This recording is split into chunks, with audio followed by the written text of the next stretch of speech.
you have a good weekend at least? Oh, awesome.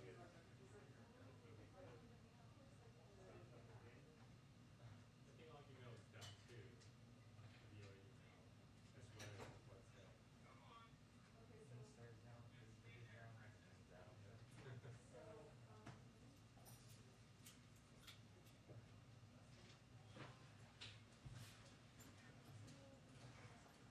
Start down,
keep the Why belt. then responsibility was done before some of the disappeared? China has called Belt and Road, and they still needed Afghanistan to finish the China, I thought it was been in the background yesterday. yesterday. They can see from satellite. All of a sudden, it came out and Chinese planes landed. Chinese military went there? Military plane. Are you sure? I just checked the people in the neighborhood reported. But the lights came on yesterday. And backup. It's active? Huh? It's active now, backup. Chinese base.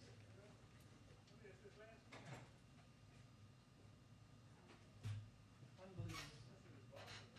That's the real reason they gave that China plane They did on purpose? on purpose. What? To China. They're in the war right now, China and US. All of the military advisors advised to keep 2,500 minimum. But they keep quiet. Hey, what's going on? How are you? So no one could understand more than Hey, holding some that. back from it? So it's good for the United States. No, yeah, good for I China. already did. Oh, yeah. December. You say in purpose, the United States. Yeah. That's today. I didn't have that bad. It took me a week. Hey, Tassos. Hey, what's up? I think I'm gonna head out. How was it? Whatever. It wasn't the same. Oh, yeah. I think I've gotten the flu. Oh, that's it. Which one? That's. So China's trying to build a leak, right? Yeah. They're trying to build old Silk Road, like Afghanistan is built for the last year. They're disease vectors. They're very cute and they're little biological weapons. Now what's China's plan? You heard of Belt and Road? Yes, they take the best one. The Belt and Road couldn't finish because of Afghanistan. So they needed it. So what United States, what United States will lose?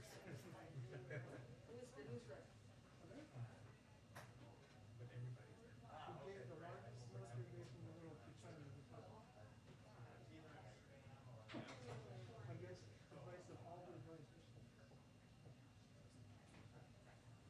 Also, I feel like in our jobs. So like, why am I tired? Like I work. Yeah. No,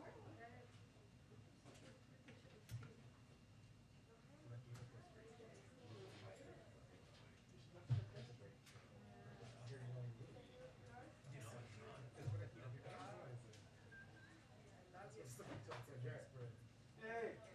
248 requests from Afghanistan, from US, Iraq. We look for state department. what is No, they're in Chicago. submitted to this already? They all got left out. What they say, do they blame you? No. It's great. She drinks 2 a week. We used to be kind of. Which is a lot of fun. Don't get up. Don't get up talking so much.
Have you officially moved yet? Yeah. Yeah, Yeah. yeah, yeah, so. Moved, It's a little sad part. I don't know a little that 2 months. she's going to. Okay. You felt life back to normal? It's life back to normal. Well, more back to normal, I guess. Yeah, it's just like easier, I guess. Let's take a picture. Yeah, I was pretty tired last night. I'll go thanks for it. I even thought it was like, Yeah, it's pretty good training to drive it. I train it for this time. It depends on that. It's spring chicken so Drive. So right now train it. 3, 2, But anyway, I get the entry benefits. It's like you have enough balance. You pick up the piece. Yeah, there you go, buddy. Everybody's fried. No, I want to like trucking.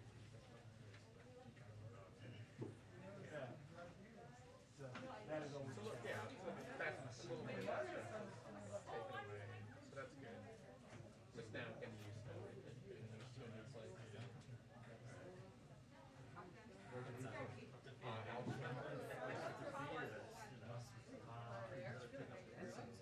What's that? Extensive. It's more, I think it's more like, where we are, a little more dense than, some other stuff. But Silver Springs, there's areas called Silver Springs on the park that are also kind of close in suburbs also. Congrats, I guess, right? I think so.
2-minute warning on the briefing. 2-minute warning on the briefing. Thank you.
Sir? Oh, on wireless? Yeah. Yep. See it move? I don't. Hey, Kelly? Do you mind putting on your mic, please, for me? Oh, I didn't put it on. That could be part of the issue. Yeah. Simultaneous? Yeah. 4 seconds? Thank you. Thank you. This is line level. Where? Yeah, I did. I checked that out. Okay, now I see something.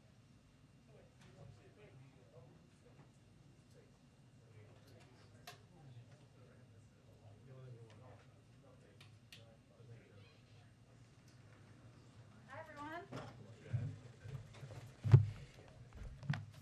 Okay, happy Monday. 2 items for all of you at the top. We're seeing strong movement and early action toward vaccine requirements across industries, and importantly in the airlines industry. United Airlines was notably first to institute a requirement, and within 53 days were able to get to over 99% of its staff vaccinated. Over the weekend, we saw JetBlue, Alaska, and American Airlines step up and move forward with their own requirements. These actions are notable as they represent a significant share of our country's air travel. We know these requirements work, and by acting now, these airlines will ensure smooth implementation and create workplaces that are safer for COVID-19. Also wanted to note a USDA, Department of Agriculture announcement today. Secretary Vilsack spoke about our efforts to address competition just a few weeks ago in the briefing room. and talked about how the pandemic revealed vulnerabilities in our food system, including consolidation and processing capacity that created supply bottlenecks and led to a drop in effective plant and slaughter capacity, leading to the shorthand of that, increase in prices as people go to the grocery store and try to buy meat and other products to feed their families. We also know farmers and ranchers are losing money when they sell their livestock to the processing plant. Consumers are paying more. It's the meat processors in the middle that are making up the difference. We need more competition, something he noted then, and we can do that by helping small and mid-sized farmers and small and mid-sized processors, because the more processing capacity we have, the more competition there is for farmers, the better prices will get, the better price they will get, and consumers will get fair prices too. That's why today the Department of Agriculture is announcing the new Food Supply Chain Loan Guarantee Program, using $100 million in American Rescue Plan funds to leverage hundreds of millions more in loan guarantees to expand capacity for meat and poultry processing and address bottlenecks in the food supply chain more broadly. This is a meaningful step forward, and today's announcement adds a new commitment to the $500 million previously announced to support meat and poultry processing capacity under the Build Back Better initiative. Amr, welcome back, I guess. I haven't seen you in a while. I don't know. You have a rotation? Go ahead. Thank you for the welcome. Senator Manchin has said that he wants to see the Hyde Amendment included in the reconciliation bill. Congressman Jayapal and others are opposed to that. Where does the president stand on inclusion of the Hyde Amendment in the reconciliation bill? Well, I'm not going to negotiate the package from here, but as you know, the president opposes the Hyde Amendment. That has not changed. Okay. On the Pandora Papers, I was wondering if there's it's a lot to absorb, but the main underlining issue seems to be that sheltering of assets of the world's rich, powerful, and sometimes notorious actors are getting promising levels of protection and secrecy that now rival or surpass what was seen overseas now in the United States. What, if anything, does this administration want to do about addressing this matter? Should states be allowed to continue to set sort of these financial regulations that make some states, including Delaware, some other states, particularly attractive for these trusts? Well, broadly speaking, the president is committed to bringing additional transparency to the United States, the U.S. and international financial systems, and you can see that in policies he's proposed and supported over the course of his presidency and even prior to that. In June, he issued a memorandum establishing fighting corruption as a core national security interest, and through work responsive to this memorandum, the government, we have elevated efforts to curb illicit and opaque financial transactions at home and abroad, including by reducing offshore financial secrecy, robustly implementing federal law requiring U.S. companies to report their beneficial owner to the Department of Treasury, and as necessary, identifying the need for new reforms. He's also pledged to work with partners and allies to address issues such as the abuse of shell companies and money laundering through real estate transactions, something that we've certainly seen and was a part of this reporting. And I'd also note that last year, Congress came together in a bipartisan fashion to direct the Treasury Department to develop a beneficial ownership database that will meaningfully increase transparency and accountability. I would also, last thing I would say, and then you may have follow-ups, is, if you look at the president's proposals in the Build Back Better agenda, he has been clear he wants to make the tax system more fair, wants to crack down on people who are not paying their fair share, whether they are businesses or whether they are individuals. That has been central to his policies, his proposals, and central to what he's fighting for in Congress right now. If I can hit on just one other thing outside of Pandora. OPEC said today that it'll add only 400,000 barrels per day to production in November. Is current price level an obstacle for recovery, and should OPEC be pumping more? Well, the United States is not a member of OPEC, as you know. Well, we do communicate with our international partners who are members of OPEC and convey, as we did a few months ago, our urging to find a compromise solution to allow proposed production increases to move forward, as they did several months ago. I would note, as it relates to gas prices here, what we're seeing in some parts of the country is that gasoline prices naturally ticking up in part in the wake of Hurricane Ida, because the hurricane hit a region that is a key center of the nation's oil production and refining infrastructure. And we've been working around the clock with the state and local governments for the last month to, of course, restore electricity and also help facilities get back online for production to ensure that did not have an impact on oil prices and gasoline here. And the Department of Energy also authorized several million barrels of strategic petroleum reserve exchanges through that period of time. We also announced a couple of recent steps. So the point is here, while we're not a member of OPEC, we're also taking a number of steps and have been to plan for, protect against rising prices here within the purview of what we have. In the Department of Transportation extended and amended an emergency declaration offering temporary flexibility to how many hours a truck driver can drive. They applied nationally to goods that support COVID-19 response, as well as gasoline and other types of fuel, building materials, et cetera, in an effort to ensure this was not having an impact. And the last thing I would note is that back in August, NEC Director Brian Deese also sent a letter to the FTC Director Lena Khan asking the FTC to use all of its available tools to monitor the gasoline market and take action as needed. She responded to that and said she would look into it. So we are going to continue to use every tool at our disposal, even as we're not a member of OPEC, to ensure we can keep gas prices down for the American public. Go ahead. Thanks, Jen. Was there any concrete movement or progress in the negotiations with Senators Manchin and Sinema this weekend? And if so, can you tell us a little bit more about it?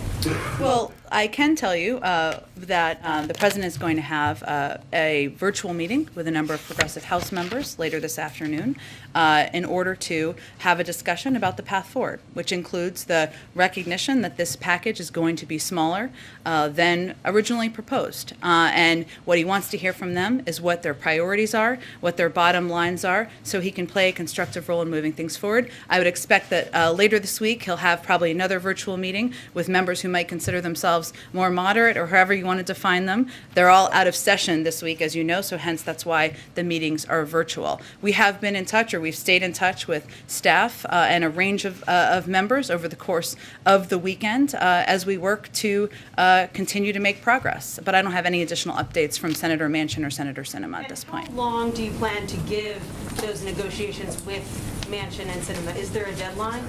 Well, I would say that our objective is getting this done and delivering for the American people, and we're going to continue pressing forward until we get it done. So, yes, it requires Senator Sinema and Senator Manchin moving forward and supporting a path forward. It also requires agreement on what a package would look like. So the President's going to continue to work with a range of members from across the Democratic caucus. And then just on one other topic, I'm assuming you saw what the Facebook whistleblower had to say last night. Do these revelations change the way the White House thinks about regulating Facebook and other social media giants? Well, as we saw the revelations that came out in that interview, in our view, this is just the latest in a series of revelations about social media platforms that make clear that self-regulation is not working. That's long been the President's view and been the view of this administration. They validate the significant concern that the President and lawmakers on both sides of the aisle have expressed about how social media giants operate and the power they've amassed. Reports in recent weeks, and I think obviously the whistleblower came forward last night in the report, but about efforts to attract young users and negative effects on teenagers' mental health are certainly troubling. They're hardly isolated incidents. And so our effort is going to be continue to support fundamental reforms, efforts to address these issues. Obviously, that would be up to the purview of Congress, but certainly we view these as a continuing in a series of revelations about the power of these platforms. Thanks, Jen. Senator Sanders said pretty clearly this weekend, we've got the President of the United States on our side. Is that how President Biden views it, that he's on the side of the progressives in this fight right now? He's on the side of the American people, and he is going to continue to press forward with both the infrastructure package and the reconciliation package, and that's what the discussions with members of Congress are focused on. Does he see Senators Sinema and Manchin as the roadblocks, as the obstacles right now? Well, as he stated earlier today, he knows that, and you all know, that the majority of members are support moving forward with a bold and ambitious agenda that is going to fundamentally make us more competitive in the world, help compete with China, rebuild our roads, rails, and bridges, give the American people more breathing room, and we know that fundamentally we need 2 more votes in the Senate. And circling back to one thing he did say on the debt ceiling, that he can't guarantee that the U.S. won't reach this debt ceiling.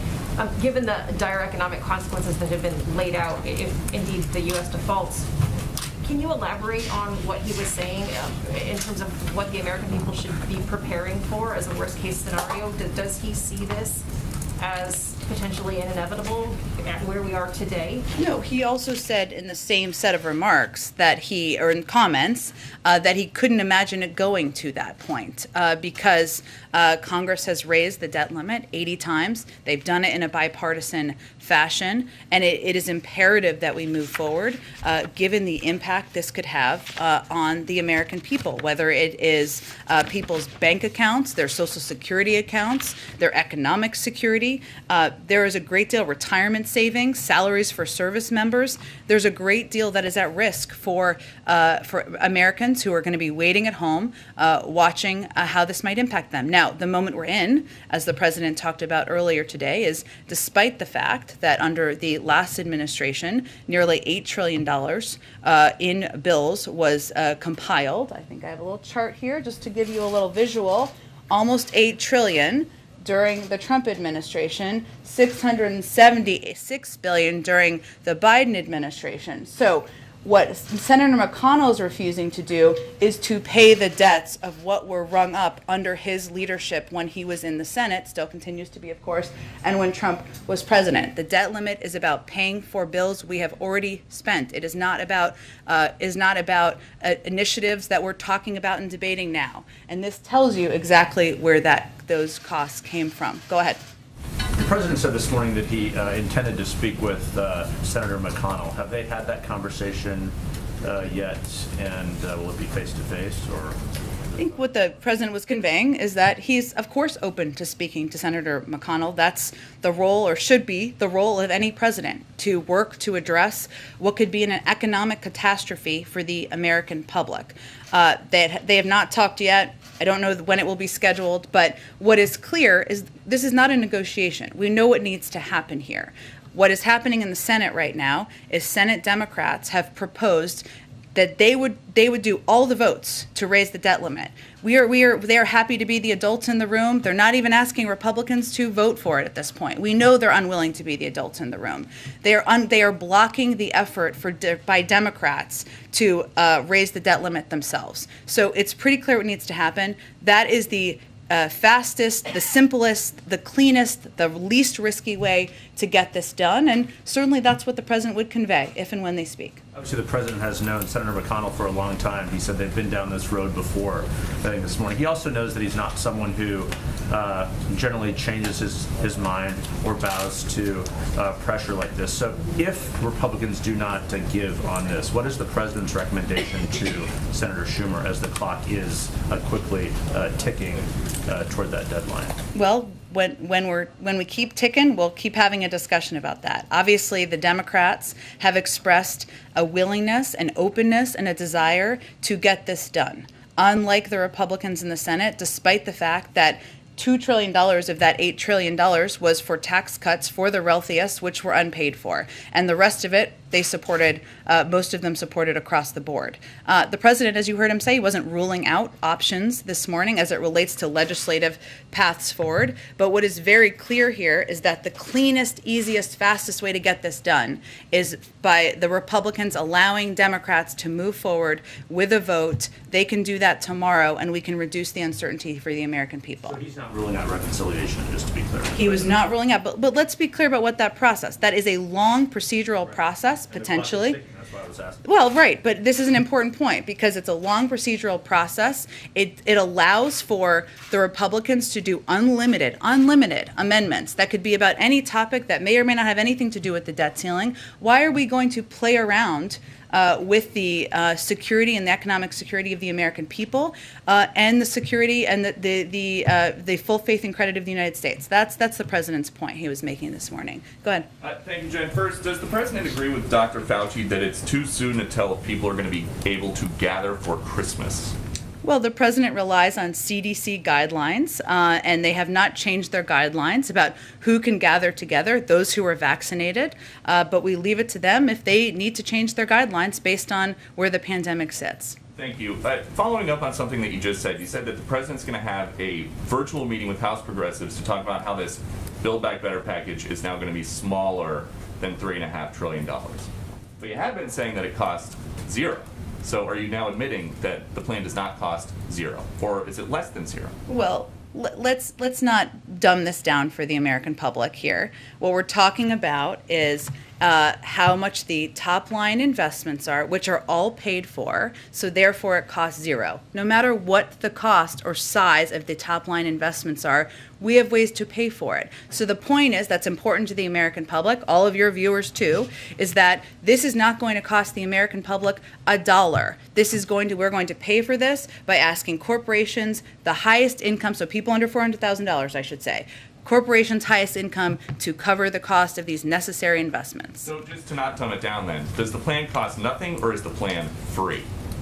The plan costs nothing for the American people who make less than $400,000. If you think that that companies that paid zero in taxes last year, 50 of the top companies should continue to pay zero in taxes, we're happy to have that debate. And then just one more, Jen, thank you. A group of activists followed Senator Kirsten Sinema into a ladies' room screaming about the Build Back Better plan yesterday. The president said today, "I don't think they're appropriate tactics, but it happens to everybody and it's part of the process." He is an expert on the process. Has he ever been chased into a restroom by activists?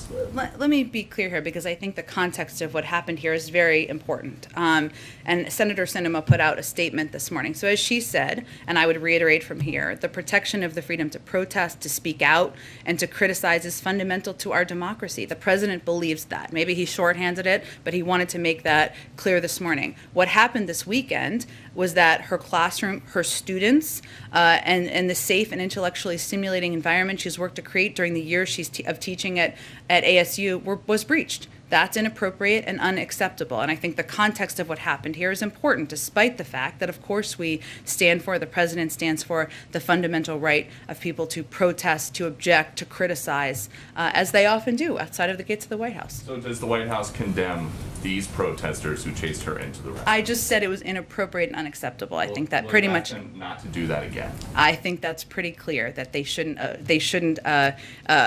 breach the classroom and make the students feel like their privacy, their intellectually stimulating classroom, and their time as students in college is being broached upon.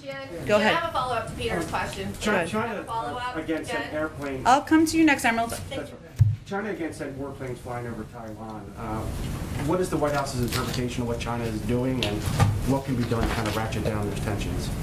Well, we remain concerned by the People's Republic of China's provocative military activity near Taiwan, which is destabilizing, risks miscalculations, and undermines regional peace and stability. We urge Beijing to cease its military, diplomatic, and economic pressure and coercion against Taiwan, and we have an abiding interest in peace and stability across the Taiwan Strait. That's why we will continue to assist Taiwan in maintaining a sufficient self-defense capability. We maintain our commitments as outlined in the 3 communiques, Taiwan Relations Act, and the 6 assurances. Our commitment to Taiwan is rock solid and contributes to the maintenance of peace and stability across the Taiwan Strait and within the region. We have been clear privately and publicly about our concern about the PRC's pressure and coercion toward Taiwan, and we will continue to watch the situation very closely. Is the White House monitoring the oil spill in California, and are you guys engaged on that, and kind of what are you taking away from it moving forward? We are certainly monitoring the oil spill, and we are very engaged in it. We're working collaboratively with state and local partners to address efforts to find the leak, contain the spill, and assess impact and address potential causes. The response is currently a 24/7 operation, and response efforts are scheduled to continue until federal and state officials determine that the response to the crude oil spill is complete.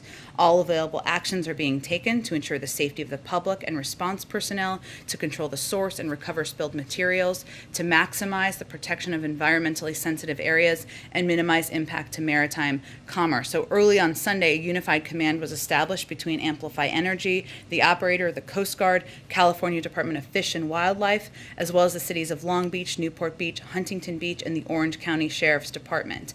The federal government has so far 14 boats have been conducting oil recovery operations since Sunday afternoon. 4 aircraft were dispatched for overflight assessments. Shoreside response conducted by 105 government agency personnel, and approximately 3,150 gallons of oil have been recovered from the water, and 5,360 feet of boom has been deployed. So we are very engaged in the effort that is 24/7 at this point in time. Next question. Now, White House economic advisors predicted there would be short-term inflation, but now we're seeing more reports that this is, going to be more long-term, maybe well into next year.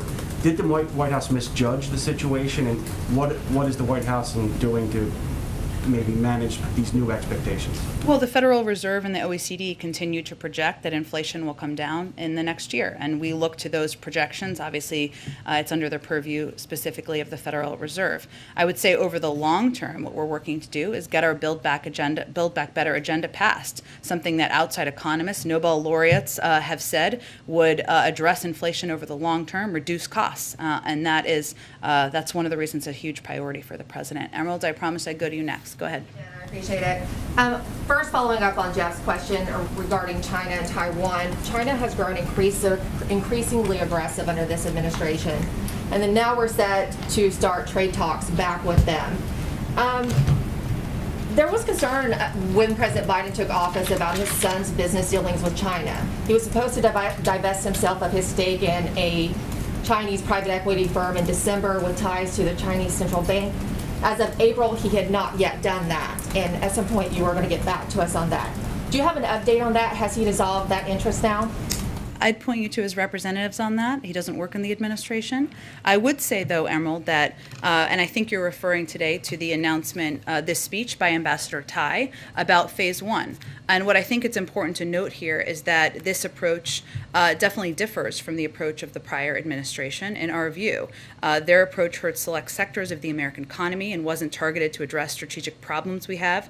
These initial steps will help, are going to realign our trade policies towards, from the PRC toward our priorities. And that's the objective of this president. It's just the first stage in this process. Obviously, the ambassador gave an extensive speech today. As we enter into this, though, the president has said during the campaign that none of his family will have any business relationship with anyone that relates to a foreign corporation or a foreign country. Wouldn't it be assuring to the American people as we head into this if they just let the American people know if Hunter has divulged himself of that? Well, again, I conveyed to you, and then I think I'm going to have to move on, that you should talk to his representatives. And there's no reason to yell. I'm certainly not yelling. You should talk to his representatives. That remains his policy. He's been working to wind that down. Beyond that, I think would talk to his representatives. Follow up on what Peter asked regarding Dr. Fauci. Dr. Fauci has indicated that in the time of COVID, people should be willing to give up personal choice or personal civil liberties for the greater good. We're also seeing very disturbing images out of Australia. So first off, I want to know, does the president agree with that statement by Dr. Fauci? And then secondly, does President Biden support what the Australian government is doing in their country? And would he consider similar measures in the United States if case count goes up, continues to go up over the winter? The president has been pursuing our own policies here in the United States, which has led to nearly 80% of the American public getting at least one shot, and bringing the cases of COVID down dramatically over the past several months. So we'll continue to abide by and conduct our own policies. Go ahead. Thanks, Jen. The president acknowledged today that the top line spending number in the reconciliation bill is going to have to be less than he envisioned. Has he started considering what for him would be a priority to keep in the bill versus not? And is he talking about that or sharing that view in these conversations that you're talking about with moderates and liberal lawmakers on the Hill? Is he sharing what he thinks ought to stay versus what can maybe go? It's a conversation, but the president's red lines continue to be that he will not raise taxes for anyone making less than $400,000 a year, and that he wants to give the middle class in this country some breathing room.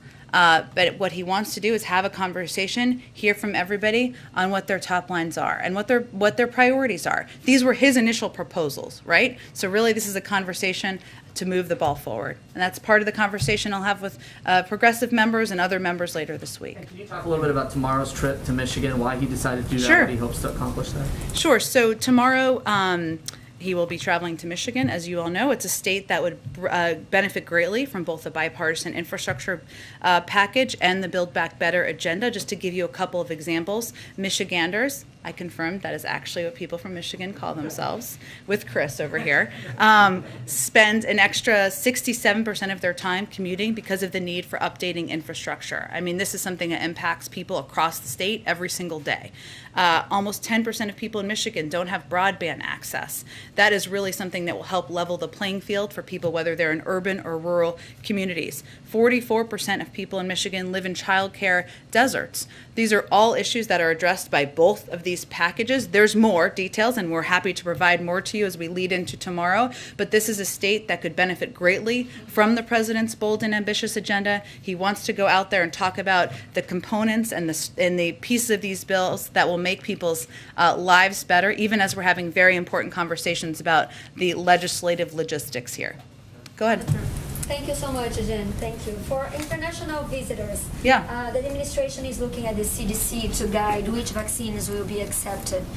Right now, the CDC considers fully vaccinated those who got Pfizer, Moderna, and Johnson & Johnson, of course, but it also says the guidance can be applied to vaccines that have been listed by the World Health Organization.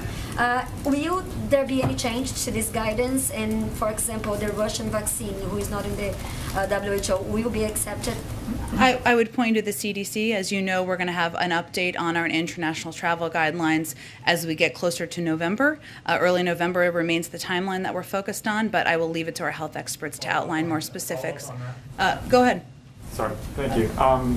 After a couple of weeks ago, the last update on those guidelines, Canadians can fly, for instance, from Vancouver to Seattle, but can't drive across the border for a non-essential trip. Now, that's had a big impact on border communities all across the country, especially like Point Roberts, Washington, which can only be accessed by land through Canada. Governor Inslee, Senator Murray, Congressman Dobene have asked the administration to either change that policy or at least explain it. I haven't heard anything. Can you tell us anything about the reason for that difference? Again, it's determined by our public health officials, and our objective, of course, is to return to overland travel, just like we're working toward returning to international travel, but we leave it to them to make that determination. Go ahead. I don't have anything more on this. Go ahead. Thanks. I wanted to go back to you and the president earlier said that reconciliation was a risky way to get the debt ceiling through. And I know that you've said that there's potentially votes that could happen, but the parliamentarian has said that it's not going to impact your other reconciliation bill in any way, and Democrats control the Senate, so therefore you have the majority to knock down any amendment that Republicans would offer. So while I totally take the point that it would be cleaner if there was just a vote on the bill, I'm wondering if you could identify what the risk is, and particularly in the context of, I think what Republicans say is, you guys don't want to go down this path because rather than a sort of pause that would be a set time limit, reconciliation would force you to put a actual dollar amount on what the debt ceiling increase would be. Well, the reason why, obviously, as you know, but others may not, it would be a separate reconciliation bill, not the same as the reconciliation package we've been debating and talking about, which, by the way, we've been working on for months now, as you know. The reconciliation process would mean essentially starting from scratch. And the point is, why wouldn't it be the preference? Why, for everybody involved, Democrats, Republicans, the American public, we have a bill that we could vote up or down to raise the debt limit. It's a much easier, cleaner, simpler, less risky process. And yes, Democrats are in control of the Senate, but Republicans can still bring up a range of amendments, as they have in many other cases, about a range of issues. Extending the process, they can be unlimited. That's how the process and rule works. So to us, that doesn't make sense as the preference. We're not ruling out options, but the clear, clean, fastest, least risky option is very crystal clear to us here. I wanted to ask about the energy crisis that's going on abroad, and we kind of touched on it earlier. You spoke about efforts to sort of shore up energy in the United States, but there's a couple crunch points. One is, as other nations, including China, are struggling with energy, it leads to those inflation issues because we have much of our supply chain is broad and factories aren't functioning there. In Europe, some of our closest allies are seeing lines for fuel around the stacking up.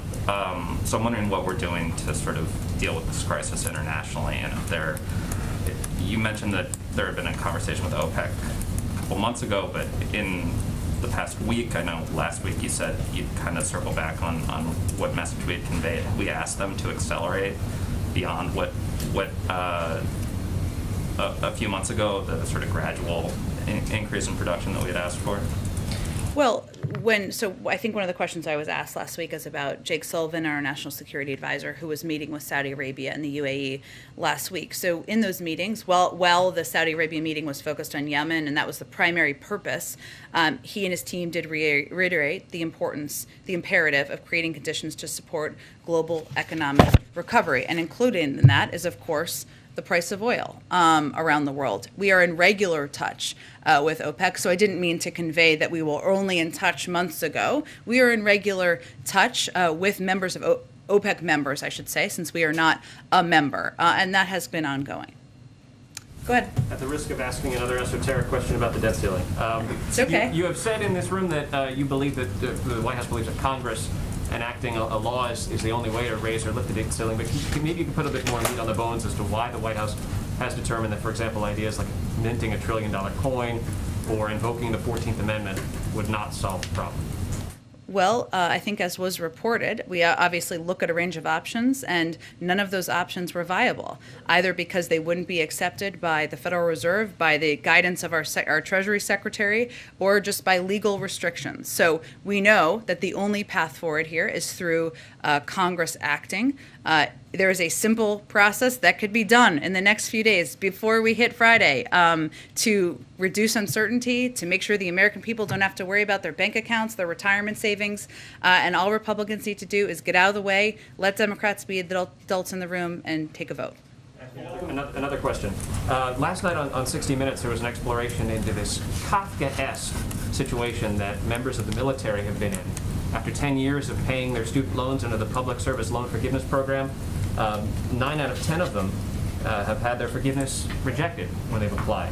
An advocate who was in the piece said that the president has the power under a 2003 law to solve this problem for those members of the military. Will he use that law, and is there anything else his administration can do to help these people? So what you're referring to, just for others, is the Public Service Loan Forgiveness Program, which is an important but largely unmet, hence the reporting last night, promise to professionals who serve their communities and do hard work that is essential to our country's success. And fixing this program has been a priority for this administration from the first day. That's why in the coming weeks, the Department of Education plans to announce a major overhaul of the program that through a series of executive actions will restore the promise of the program to teachers, service members, nurses, firefighters, and others serving their communities and our country. It will include an opportunity for public service and many not-for-profit professionals to get any prior payments made on the federal loans for their studies counted toward PSLF, regardless of the loan program on which the payments were made. So there's going to be upcoming rulemaking. Department of Education will have more, but this is something we want to reform and address and make better for the people who should benefit from it. Go ahead. Thank you. With the president saying that he cannot guarantee that the debt ceiling will not be breached, is the White House taking preparations in the event of that happening? You've outlined that it would be catastrophic. So is the White House making plans and preparations for the worst? He also said right after he made that statement, the next sentence was, "I can't imagine that would happen," which I think is important context for people to understand. It requires Congress acting. That is the one path forward. That is why we are talking about it, why he gave remarks today, why we are continuing to press forward to get this done. Yes, but so is the White House or the administration preparing for the worst in case that does not happen? There isn't another option. It has to pass legislatively. That's what has to happen. Okay, and also, can you comment at all on there's an outage of Facebook and Instagram today and other apps? Is the White House aware, looking into that? what may be going on? We are aware, we're monitoring, but I don't have any other updates. I'd really point you to the companies for that. Go ahead. Thanks, Jen. Did the president ever consider asking Democrats to use reconciliation earlier this year to lift the debt limit and avoid potentially cratering markets and affecting the American people? If this is such an economic risk, why give McConnell any say at all? Why let McConnell off the hook or Republicans off the hook? I mean, this is their debt that they chalked up themselves. This is a period of time where we could easily solve this in the next 2 days.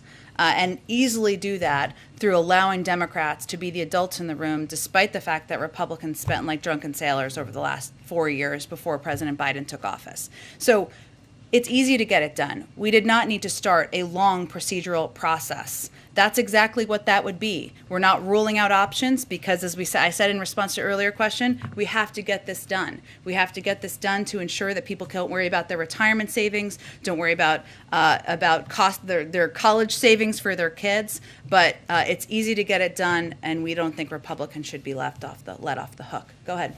You said that the president has not yet talked to McConnell since McConnell sent that letter. When was the last time the two spoke on the debt limit? I don't have any readout of any recent call from them. Have you asked business groups to use their influence with McConnell and other Republicans to try to get them on board? Business groups have been pretty vocal in recent days and weeks, but we leave it to them on how they want to reach out and engage with members. And a quick question on tomorrow. Are you intentionally going to a congressional district that Trump won? We're going to a state and a part of the state that could benefit from all of these packages because they're hugely popular, whether you're a Democrat, a Republican, an independent. People don't think of their roads as partisan for good reason, nor do they think of their child care as partisan. So that's why the president wants to go make the case in Michigan. Go ahead, Karen. Thanks, Jen. Senator Sinema said in a statement over the weekend that good faith negotiations require trust and that canceling the infrastructure vote further erodes that trust. Some progressive Democrats have said they haven't felt that Sinema and Manchin have been forthcoming about where they are in negotiations and numbers and red lines. When you say that the president wants to play a constructive role in moving this forward, does that also include him rebuilding trust within the Democratic Party, and how would he do that?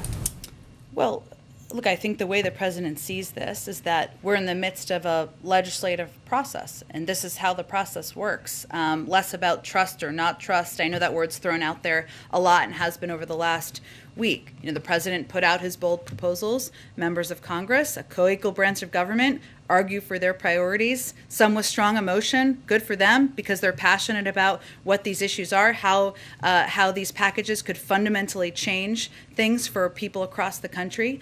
And you're seeing now that this is a recognition of the important moment that this is. But in his view, this is how the process plays out. There's going to be there's going to be arguments, there's going to be disagreements. That's not dysfunction, that's democracy. And we've seen it work this way. Bumps in the road. Look at the Affordable Care Act. Look at Dodd-Frank.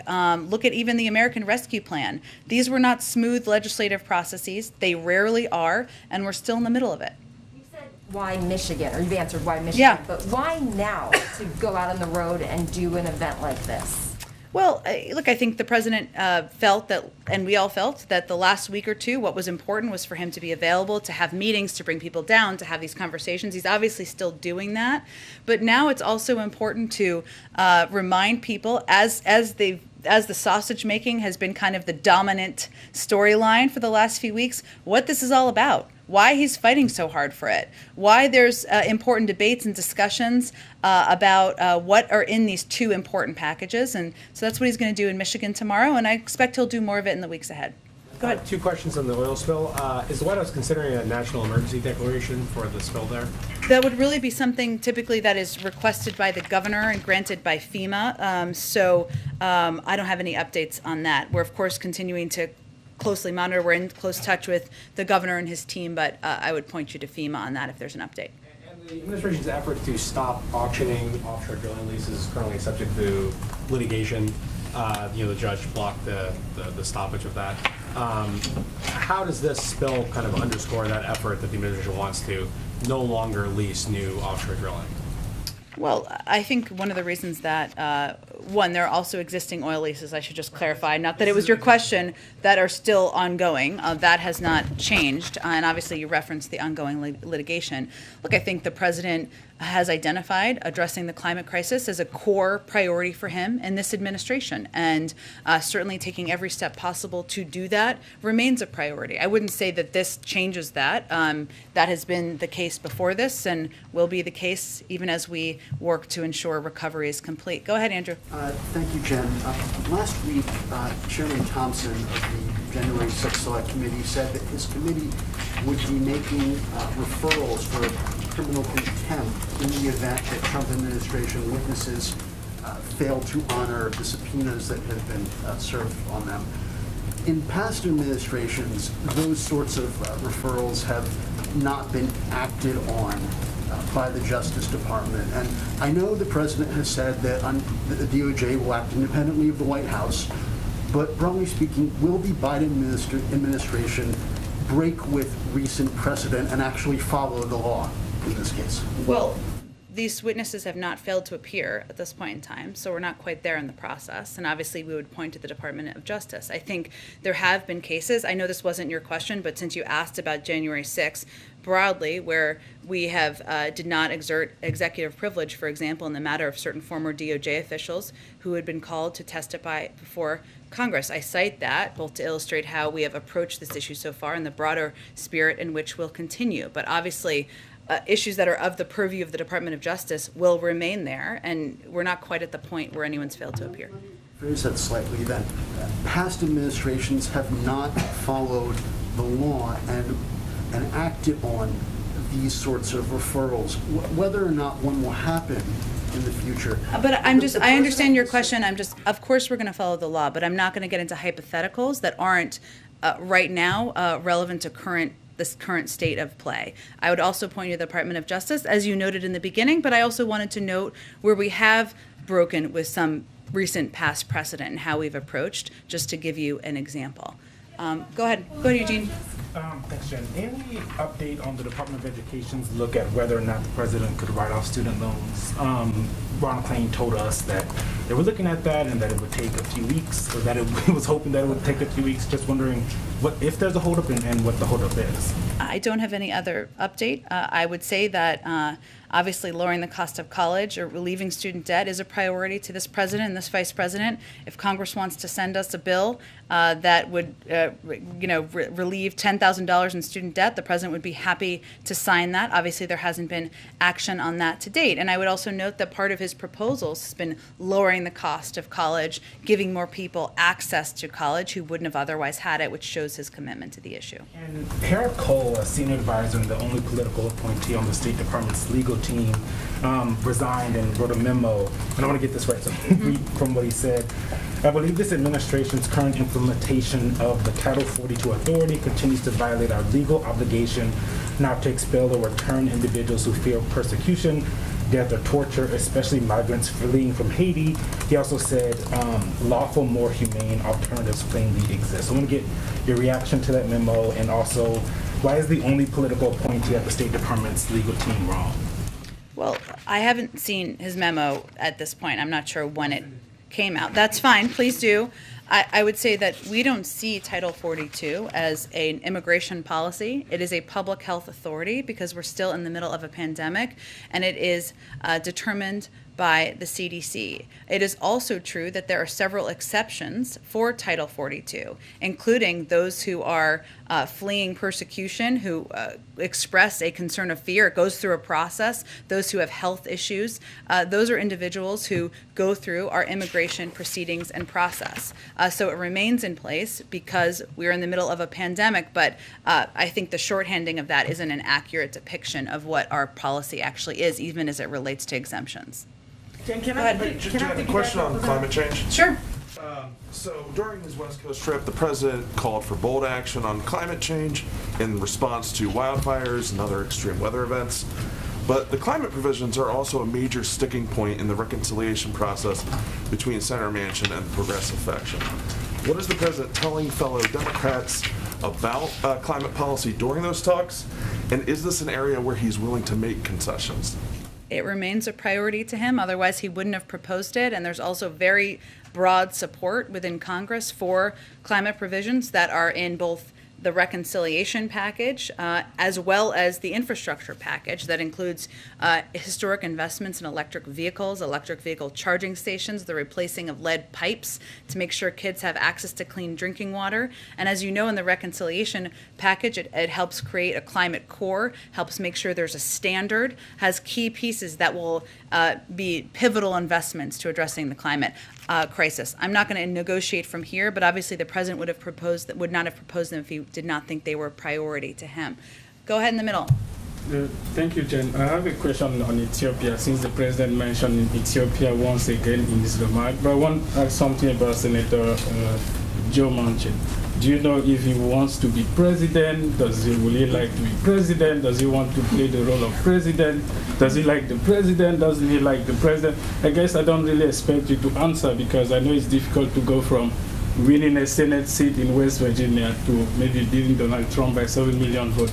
But what does it say about democracy, that you can win an election by 7 million votes and one person can actually do your entire agenda? We don't see it that way. We're in the middle of a process. This is democracy. It's not dysfunction. So we're going to keep at it. Go ahead. Thank you. If I could go back to that question on inflation, you said the spending package will help inflation over the long term. The New York Federal Reserve president says he sees elevated inflation for at least another year. So what is the timeline you're looking at for the long term, especially since this reconciliation package could go into effect over the course of 10 years? You know, how long should Americans be expected to wait for those prices to come down? Well, the Federal Reserve and the OECD and others have also said inflation is expected to come down. They continue to say it's transitory. I would say that it is a 10-year package, but what's important about the package is that several economists, Nobel laureates and others, have conveyed it would help address inflation over the long term, which is something that I think is in the interest of the American people, the public, and future governments, of course. Go ahead. In the last 24 hours, North Korea's press agency says they've reopened the hotline with South Korea. Just wondering if the administration has been in touch with Seoul in that time, and what concerns you may have about the, I guess, supposed, I don't know if it's a real hypersonic missile, but the alleged hypersonic missile. Well, we support, first to your first part of your question, I think, we of course support and continue to support inter-Korean dialogue and engagement and cooperation, and we'll continue to work with our ROK partners to that end. As it relates to our engagement, we of course, well, on the missile launches, let me add that so I don't miss that. We of course condemn any illicit missile launches which are destabilizing to the region and to the international community. We're consulting closely with our allies, both in capitals and in New York at the UN, as we assess the recent events and as we determine next steps. As it relates to our own engagement, which I think you were also asking about with North Korea, our goal, of course, remains complete denuclearization of the Korean Peninsula. We remain prepared to meet with DPRK without preconditions. In our messages, we have made specific proposals for discussion with the DPRK. We hope DPRK will respond positively to our outreach, but at this point, we have not had a response. Following up on Taiwan, in the last few hours, it's been reported that China sent 52 aircraft into Taiwanese airspace.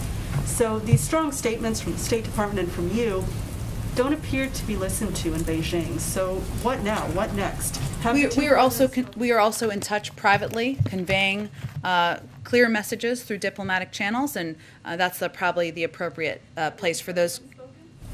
No, the president has not, but we have obviously have high-level officials who are in touch with a range of officials there. Go ahead. Thank you.